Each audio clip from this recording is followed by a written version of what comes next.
మర్చిపోకండి ప్రియులారా, మర్చిపోకండి. ఇవన్నీ దేవుడు మనల్ని ప్రేమించి మనకు అప్పగించాడు. సంఘం అంటే అందరిది.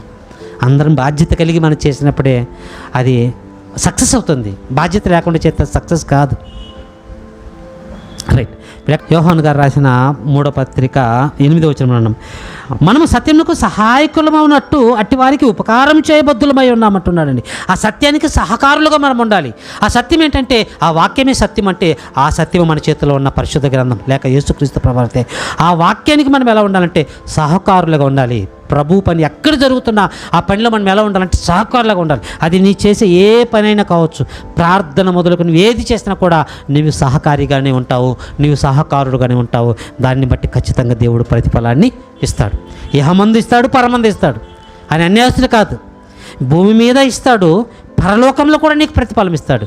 ఇప్పుడు 2 చోట్ల మన ప్రతిఫలాన్ని పొందుకోవాలి. 2 చోట్ల ప్రతిఫలం పొందుకోవాలి. Get one by one get one offer దేవుడు ఇస్తున్నాడు మీకు. మరి ఈ ఆఫర్ కూడా మీరు వద్దనుకుంటే ఎలా? ఒకటి తీసుకోండి, ఇంకొకటి దేవుడు మీకు ఆఫర్ గిఫ్ట్గా ఇస్తున్నాడు.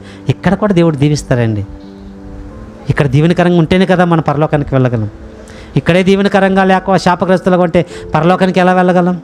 కనుక ఆలోచించండి, అర్థం చేసుకోండి ప్రియులారా. కనుక సత్యానికి మనం సహకారులుగా ఉండాలంట. సత్యం అంటే దేవుని పని సంఘం ద్వారా ఎక్కడ జరుగుతున్నా దానికి ఖచ్చితంగా మనం అందరం కలిసి సమిష్టిగా హృదయపూర్వకంగా మనము సహాయ సహకారాలు అందించే వారిగా మనం ఉండాలి ప్రియమైన దేవుని ప్రియులారా.